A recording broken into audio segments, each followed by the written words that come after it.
नमस्ते दोस्तों, आप सभी का स्वागत है हमारे इस चैनल में। आज हम बात करेंगे गोवर्धन पूजा की, जिसे अन्नकूट उत्सव भी कहा जाता है।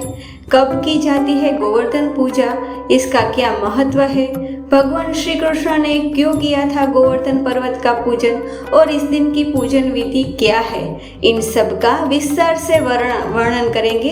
तो वीडियो को अंत तक जरूर देखें और अगर आपको जानकारी पसंद आए तो चैनल को सब्सक्राइब करना न भूलें। गोवर्धन पूजा तिथि और मुहूर्त।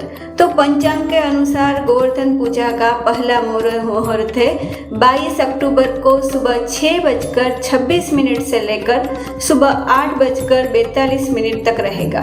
दूसरा मुहूर्त दोपहर 3:29 से शुरू होकर शाम को 5:44 तक रहेगा। गोदान और अन्नकूट पूजन मुहूर्त दोपहर 11:30 से दोपहर 1:30 तक शुभ रहेगा। इस दिन गोवर्धन पर्वत, गौ माता और श्री कृष्ण की पूजा करने का विशेष महत्व है। गोवर्धन पूजन का महत्व क्या है? तो गोवर्धन पूजा का अर्थ है कि प्रकृति, गाय और अन्न का सम्मान। यह पर्व हमें यह सिखाता है कि मनुष्य को प्रकृति और जीवों का आदर करना चाहिए, क्योंकि वही हमारे जीवन का आधार है। भगवान श्री कृष्ण ने स्वयं यह परंपरा शुरू की थी ताकि लोग इंद्रदेव की जगह प्रकृति की पूजा करें, क्योंकि प्रकृति ही सबका पालन करती है। गोवर्धन पूजा विधि कुछ इस प्रकार है।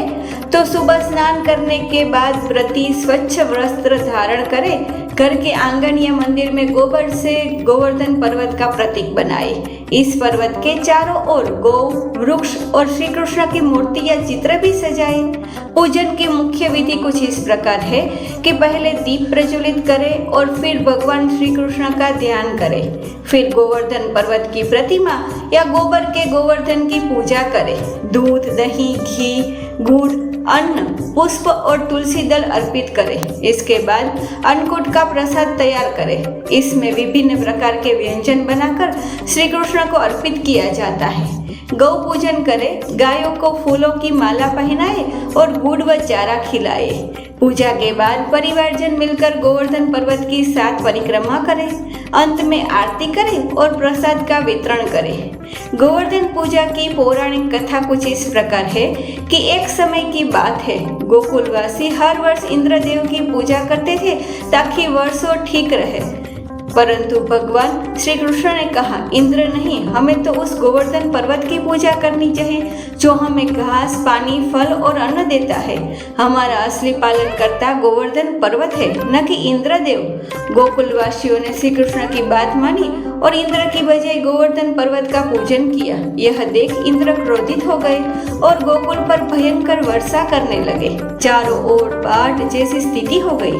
तब भगवान श्री कृष्ण ने अपनी छोटी उंगली पर गोवर्धन पर्वत उठा लिया और गोकुलवासियों को उसके नीचे शरण दी। 7 दिन तक निरंतर वर्षा होती रही, पर गोकुल सुरक्षित रहा। अंततः इंद्र ने श्री कृष्ण के चरणों में आकर क्षमा मांगी और उस दिन से हर वर्ष गोवर्धन पूजा का पर्व मनाया जाता है।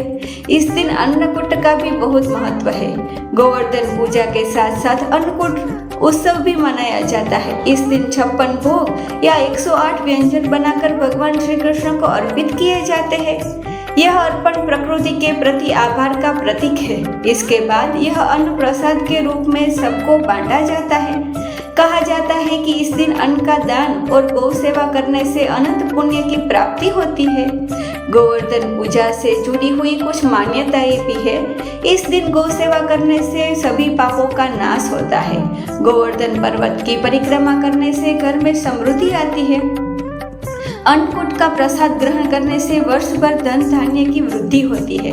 इस दिन किसी को भूखा न रखे, अन्न का सम्मान करें। तो दोस्तों, गोवर्धन पूजा केवल एक धार्मिक पर्वत नहीं, बल्कि यह प्रकृति, अन्न और जीवों के प्रति कृतज्ञता व्यक्त करने का उत्सव है।